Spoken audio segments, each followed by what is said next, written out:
네, 저희가 이번 첫 시간에는 이제 더 내고 고갈 뭐 이렇게 안 좋은 얘기만 좀 많이 했는데 이제 그래도 이제 받는 분들이 나오기 시작하니까 또 고갈 얘기도 또 나오는 것인데요.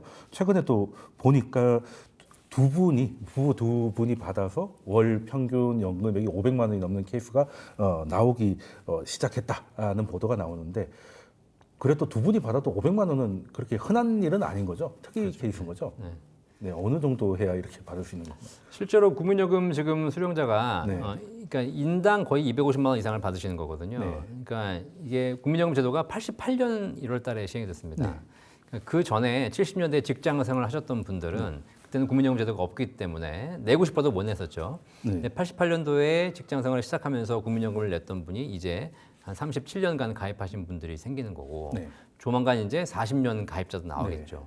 그러면 이렇게 해서 국민연금을 풀로 내오시고 국민연금이 실제로 이제 낼 때도 보면 그 연금 개시 그러니까 60세가 넘어도 더 낼 수 있거든요. 이런 분을 추가적으로 더 불입해가지고 40년 가까이 채우신 분들이 나오기 시작해요. 네. 그러면 뭐 1인당 250만 원 이상의 연금이 가능한 거고요. 이게 맞벌이를 했다. 동일한 조건에서 그러시면 또 배우자분도 그렇게 받으시는 거니까 그렇게 되면 이제 500만 원 넘어가시는 분이 나오시는 거죠. 네, 그러면 500만 원이면은 뭐 크게 생활비는 뭐 크게 걱정이 없다는 생각이 들기도 하고 아 그게 저런 게 진짜 연금이지 뭐 이런 생각도 들긴 하는데 문제는 이제 젊은 세대들은 이게 말씀하신 대로 한 40년 가입자가 나오기 시작하니까 이제 이렇게 두 분께서 받으면 500만 넘는 거잖아요. 네. 근데 우리 청년들은 40년 내려고 해도 그때 기금이 없을 수도 있는데 이거 뭐 그냥 오히려 더 박탈감 주는 그런 보도가 아닌가 뭐 이런 불만이 있을 수 있을 것 같습니다. 그럼 평론님께서는 어떻게? 네, 사실은 많이 받으려면 연금을 많이 내. 이건 네. 너무 쉬운 얘기고요. 네, 이건 그런 당연한 얘기죠. 얘기고요. 네. 결국에는 우리가 넉넉히 미래를 보장할 수 있으려면 결국에는 연금의 구조개혁이 따라가면서 연금 자체가 살이 쪄야 됩니다. 그런데 그러기 위해서는 이제 당연히 인구가 늘어야 돼요. 그런데 우리는 인구가 늘 가능성이 지금 봐서는 거의 없어요. 거의 멸종 위기 정도 그렇습니다. 아닙니까? 그러면 인구가 늘지 않는다는 전제하에 네. 연금을 어떻게 하면 살찌 오는가? 방법은 두 개밖에 없어요. 연금에 재정을 투입하든가 그렇죠. 아니면 연금 수익률을 높이든가. 그렇죠. 이 금융적 관점에서 보면 그거밖에 답이 없습니다. 그렇죠. 우리 주식할 그런 때도 측면에서 마찬가지죠. 지금 두 가지 이 목표를 놓고 구체적인 안들이 나오고 있는데요. 예를 들어서 재정 투입을 한다 하더라도요. 이런 겁니다. 예를 들어 지금 연금이 만약에 1,200조예요. 지금 예를 들어서 연금의 수익률을 뭐 10% 나는 해에 예를 들어서 뭐 10조를 넣으면 10% 수익이 나면은 10조를 넣었습니다만 1조 효과가 있는 거잖아요. 그렇죠. 근데 연금이 이제 원본이 감소해서 연금이 한 700조가 됐을 때 그때 10조를 넣어봐야 770조 돼가지고 10%씩 내봐야 7조란 말이에요. 그렇죠. CD가 줄었으니까. 예를 그렇습니다. 그러니까 연금의 재정 투입이 불가피하다라는 전제가 있다면 빨리 넣자. 아, 예, 물을 탈 거면 하루라도 빨리 타자. 그렇죠. 하루라도 원본을 많이 늘려서 네. 수익률의 승수나 복리 효과가 늘어날 수 있으려면 빨리 재정 투입을 해야 된다라는 게 하나 중요한 거고요. 그럼 재정을 어떻게 늘 건가에 대해서 이제 또 갑론을박이 있죠. 뭐 연금 소득세를 도입하자 별의별 얘기가 다 있습니다만 일단은요. 두 번째가 연금 수익률을 높이는 방안입니다. 지금 연금 수익률의 현재 목표 수익률은 4.5로 되어 있어요. 네. 명목상으로는. 그런데 확률 변수로 보면은 4년에 한 번씩 손실이 나요. 지금은요. 네, 뭐 그럴 수밖에. 그런데 왜 연금이 4년에 한 번씩 손실이 나도 연금이 괜찮냐면 원본이 늘어나고 있기 때문에 예를 들어서 이제 원본이 100만 원일 때 손실이 났어요. 그러면 10% 손실이 나면 90이 되죠. 그렇죠. 근데 여기서 다시 10% 수익이 나도 99밖에 안 되거든요. 네. 그러니까 원금 회복이 안 됩니다. 네. 근데 100이 원본이 100인데 10% 손실이 나도 인구가 늘어날 때는 원본이 100 근처까지 와 있어요. 네, 그렇죠. 그 저감에서 비슷하게. 그렇습니다. 그런데 거기서 다시 10% 수익이 나면은 네. 100 이상으로 올라가거든요. 그래서 연금에 관해서는 성장기일 때는 4년에 한번 손실이 나도 커버할 수 있거나 수익률이 적어도 괜찮지만 원본이 감소하는 때 연금이 쇠퇴기에 들어간 연금은 손실을 쉽게 맞으면 안 되고요.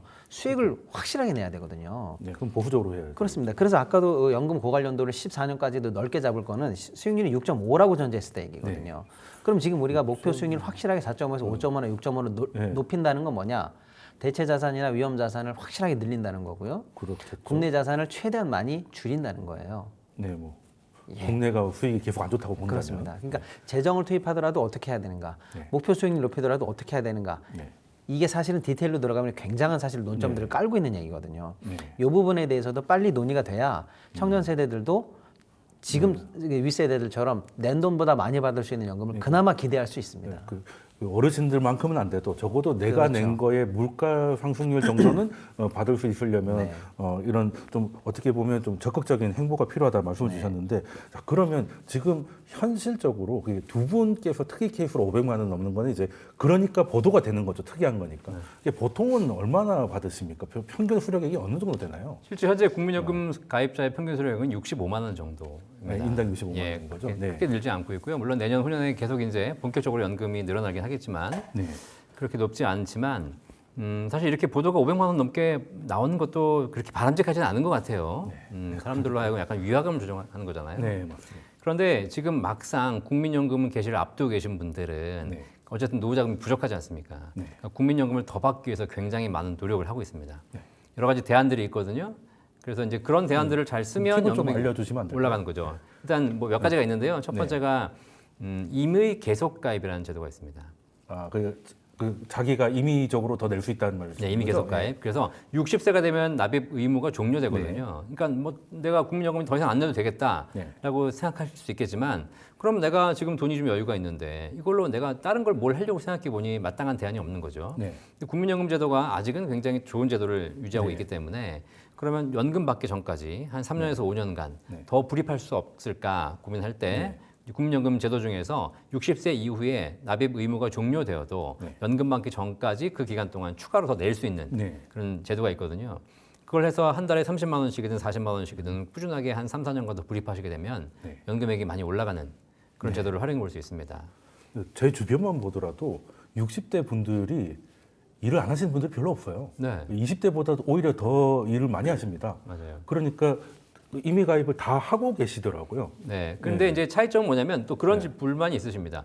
60세 이전까지는 회사가 절반 내줬는데 네. 60세 이후에는 회사가 안 내주냐라고 하는데 의무납부가 아니기 때문에 그렇죠. 60세 이후에는 회사가 내줄 의무는 없고요. 네. 본인이 9%를 다 내셔야 되는데 네. 그럼에도 불구하고 낸 돈 대비의 연금 효과는 좋은 것입니다. 네, 지금도 예금도 한때 잠깐 이자가 높아졌다가 좀 내려지니까 네. 다시금 이 제도를 활용하시는 분들도 좀 많아서 네. 일단 가장 현실적으로 팁을 그 수령액을 넓히는 가장 좋은 방법은 이거고 네. 뭐 추가적인 팁이 좀 있으시면 좋을 것 같은데 두 분이 알고 계신 거 하나 좀 알려주시면 안 될까? 저는 뭐 네. 개인적인 팁보다도요. 아까 이제 그 네. 재정을 좀 늘려야 된다는 네. 말씀을 좀 이어가고 싶은데 네. 타 연금과의 이 제도적 조화는 네. 이번에 빨리 해야 됩니다. 네, 아까 그건 우리 소장님 말씀하신 것처럼 세대 간의 갈등도 사실 표출화되기 전에 지금이 이제 갈등 해소의 적기라고 볼 수도 있고요. 타 연금과의 조화도 지금 해소하지 않으면요, 이제 점점 커집니다. 예를 들어서 지금 군인연금과 공무원연금에는 국가 재정을 넣고 있어요. 그렇죠. 그런데 이제 국민연금이 예를 들어서 감소하는 게 눈에 뻔히 보이는데 네. 국민이 아니 내가 주인이 국민인 게 사실은 국민이 주인인 게 국민연금인데 그렇죠. 아니 공무원들하고 군인들 몇몇이 니네들 연금에는 니네들이 국가 일을 본다고 해서 니네들 연금에는 세금 넣고 국민이 주인인 연금에는 왜 재정을 못 넣어? 이런 식으로 갈등이 표출되기 시작하면 굉장히 지금 피곤한 상황이거든요. 실제로 불만이 많으십니다. 네. 맞습니다. 그 다음에 사실 이제 또 하나의 불만이 나는 연금을 그래도 열심히 넣어서 지금 아까 우리 선생님 말씀하신 것처럼 평균 60만 원인데 그 평균 60이거든요. 네. 그럼 사실상 보통의 대부분 우리 주위에서 만나시는 분들은 3, 40만 원이에요. 네, 뭐. 예, 그 이상 되시는 분 평균이 60이니까요. 네. 그런데 연금에 사실 기여를 전혀 하지 않았던 소위 말하는 이제 빈곤 노인을 위해서 고안된 제도가 기초 노인연금인데 그렇죠. 그분들 평균 수령이 지금 34만 원이에요. 네. 그러니까 연금을 내고 3, 40만 원이나 4, 50만 원 받는데 연금을 안 내신 분이 나라에 3, 40만 원을 줘요. 그러니까 낸 사람만 좀 바보 되는 거 아니에요? 그러니까 이 제도에 이 변별력이 네. 없는 거죠. 물론 아예 지금 있는 노인분들은 노후 보장이 전혀 없는 세대를 살아오셨기 때문에 국가가 극빈을 막기 위해서 하는 제도라는 측면이 충분히 이해가 되는데 네, 뭐 그건 복지로. 문제는 뭐냐면 지금 정치권에서 기초연금 제도를 계속 늘려와요. 왜냐? 표. 그렇죠. 이거 공짜 돈 주는 표 거만큼 때문이에요. 좋은 게 없죠. 사실 늘릴 필요 없거든요. 네. 이제 연금 세대로 넘어갈 때 네. 넘어가면 계속 줄여가야 되는데 네. 오히려 선거 때만 되면 이건 여야 할 거 없습니다. 네, 그건 특히 이제 맞습니다. 보수 정당은 더해요. 그런데 진보 정부가 정권을 잡았을 때도 늘렸어요. 예, 그냥 사실 제일 확실하잖아요. 돈 주고 그냥 그러니까요. 하는 게. 예. 그런데 사실은 고양이 목에 방울 달기라고 어느 당도 이거를 얘기를 못 해요. 그렇죠. 이거 하는 순간. 그런데 이게 지금 연간 26조가 들어갑니다. 야, 이거 그리고 요거를 만약에 제도 수정하지 않잖아요. 그럼 2000한 6, 70년대 넘어가잖아요. 300조 이상 들어가요.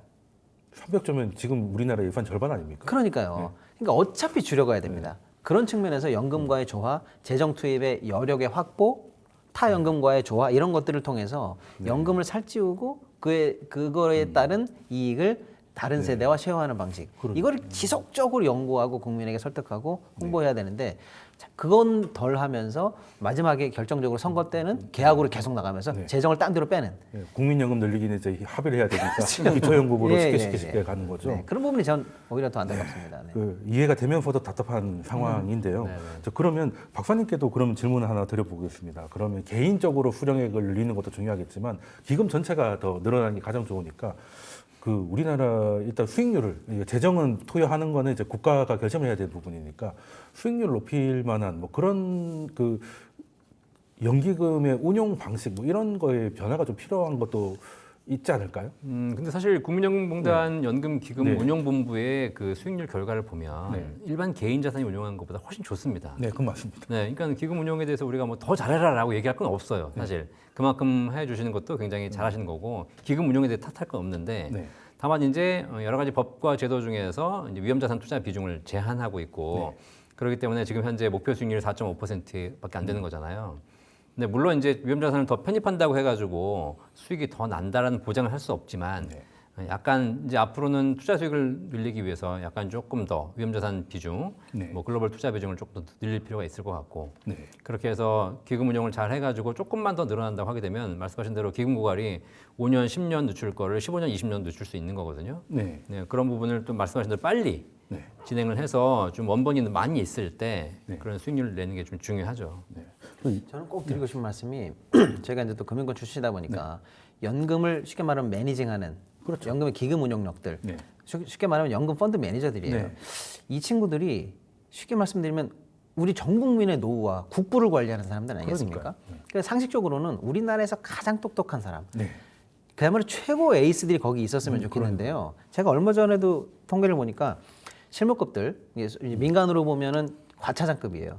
그 이하에서 88%가 이직을 했더라고요. 전주로 갔으니까 그런 거 아닐까요? 두 가지입니다. 하나는 로케이션이 전주라는 거예요. 이게 진짜 문제가 됩니다. 그렇죠. 왜냐하면 이 친구들 입장에서는 전주로 내려간다는 건 금융 관련한 모든 인적 네트워크에 사실은 단절을 걱정하면서 가야 되는 거거든요. 그러니까 두 번째는 성과급 체계가 완벽하지 않아서 오히려 민간 평균치의 50% 이하를 받고 있더라고요. 이직급에서는. 그러니까 위직급으로 올라가면 그나마 전체 평균의 50%의 상단의 113%를 받고 있는데 제일 열심히 일하는 과장급을 기준으로 해보면 민간 평균의 50%의 하단을 받고 있어요. 그러니까 갈 이유가 없어요. 갈 이유가 없어요. 그러니까 저는 대한민국에서 가장 유능한 사람들이 정말 국부를 관리할 수 있도록 확실하게 인센티브 주고 밀어줄 수 있는 시스템, 이건 우리 사회가 좀 합의를 했으면 좋겠어요. 예를 들어서 우리 공공기관들 지방으로 이전하는 거 누구나 다 그 명분 동의할 겁니다. 지방 소멸을 막아야죠. 어떤 기관든 어디로 가고 다 좋습니다만 국민연금 전주로 간 거 좋습니다. 다만 기금운용본부 정도 되는 사람들은 그런 지방의 어떤 상생이라는 명분보다 국부의 창출, 국부의 유지를 위해서 여기를 최고 에이스들이 가장 높은 성과를 낼 수 있는 시스템을 여기는 좀 특별하게 만들어주는 부분에 대해서 과감하게 좀 합의했으면 좋겠어요. 저희가 경제 TV에서 자주 나오는 뭐 조지 소로스나 그런 분들을 보면 다 헤지 펀드 매니저들이잖아요. 그분은 기본 뭐 연봉도 엄청나고 수익이 났을 때 30%의 어마어마한 이게 성과 보수를 가져가시잖아요. 그러니까 소위 말해서 실력 있는 분들은 이제 그런 데를 가는 것인데 국민연금에서 온다는 것은 굉장히 시대가 크기 때문에 그거는 좋지만 이 늘려봐야 뭐 나한테 떨어지는 것도 없고 그리고 제 친구도 그 여의도에 있다가 다른 지역으로 가는 거기 있는데 점심을 여기 와서 먹거든요. 그 정도로 금융은 집중되는 산업이기 때문에 전주까지 간다는 건 굉장한 결심이 있어야 되는 부분이 있어서 거기서 오는 아쉬움은 한번 말씀 주셨지만 저도 전적으로 공감하기 때문에 빨리 IFC 꼭대기로 불러야 된다 생각을 좀 하고 있습니다. 자, 그러면 지금 우리나라 기금 인구 탓만 할 게 아니라 운영하고 있는 분들에 대한 대우도 동시에 고민을 좀 해달라는 말씀까지 듣고 오늘 두 분 말씀 여기까지 듣도록 하겠습니다. 지금까지 박시동 경제평론가님 그리고 연금 박사 이영주 대표님이셨습니다. 감사합니다. 감사합니다.